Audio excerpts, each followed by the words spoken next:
Branding ആണല്ലോ candle ഫെയറിന് main ആയിട്ട്.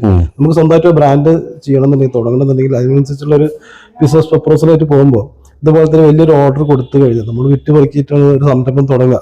അങ്ങനെ വലിയൊരു ഓർഡർ കൊടുത്തു കഴിഞ്ഞാൽ അത് എത്രത്തോളം വിശ്വാസയോഗ്യമാണ് എന്നുള്ളതാണ് നമ്മൾ അറിയിക്കും. പലർക്കും ഇത്രയും വലിയൊരു സംഖ്യ ഇൻവെസ്റ്റ് ചെയ്യുമ്പോൾ നമ്മൾ ഉദ്ദേശിച്ച പ്രോഡക്റ്റ് അതേ ക്വാളിറ്റിയിൽ അത് നമ്മൾ പറഞ്ഞ പോലെ തന്നെ കിട്ടും, അതോ പ്രൈസിന് കിട്ടും, സമയത്തിന് കിട്ടും എന്നൊക്കെ ആശങ്കകൾ ചില ആളുകൾക്കുണ്ടാവും. അത് എത്രത്തോളം വിശ്വാസയോഗ്യമാണ് അവിടുത്തെ കാര്യങ്ങൾ?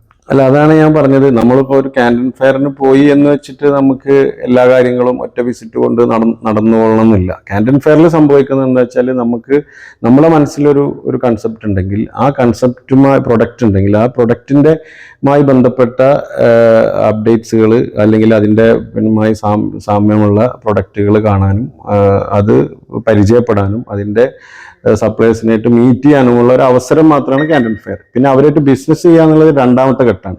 നിങ്ങൾ പറഞ്ഞ പോലെ ഈ ബിസിനസ് ചെയ്യണമെങ്കിൽ അവർ പിന്നെ ഈ കമ്പനിയുടെ വിശ്വാസ്യത നമ്മൾ പരിശോധിക്കേണ്ടതുണ്ട്.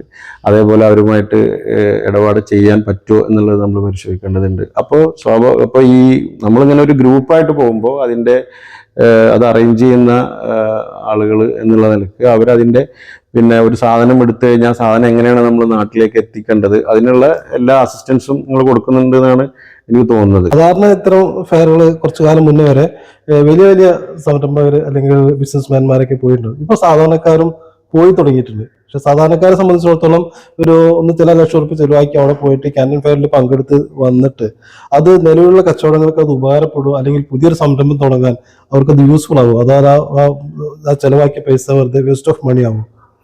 ഒരിക്കലുമില്ല.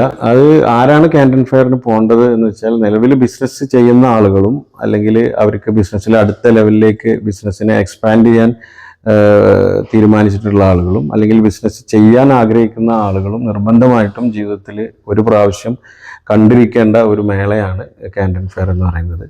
അതിൽ ഒരിക്കലും അതൊരു വേസ്റ്റ് ഓഫ് മണിയല്ല. കാരണം നമുക്ക് പിന്നെ ലോകത്തിലെ ഒരു വീട് പോലും ഒരു ചൈനീസ് പ്രൊഡക്റ്റ് ഇല്ലാത്ത ഒരു വീട് പോലും ഇല്ല എന്ന് തന്നെ പറയാം. എന്തെങ്കിലും ഒരു പ്രൊഡക്റ്റ് ഒരു വീട്ടിലുണ്ടാവും. അപ്പോൾ അത്രയും പിന്നെ വലിയ ഒരു ഉൽപ്പന്നങ്ങൾ ഉണ്ടാക്കുന്ന വലിയൊരു രാജ്യമാണ് ചൈന. അപ്പോൾ ആ ഒരു ഉൽപ്പന്നങ്ങൾ ഉണ്ടാക്കുന്ന സപ്ലയേഴ്സിനെ നമുക്ക് നേരിട്ട് കാണാൻ, അവരെ നേരിട്ട് കണ്ട് അവരുടെ പ്രൊഡക്റ്റും ഫാക്ടറിയും കണ്ട് മനസ്സിലാക്കി അവരുമായിട്ട് നമുക്ക് പിന്നെ ബിസിനസ് ചെയ്യാൻ കഴിയും.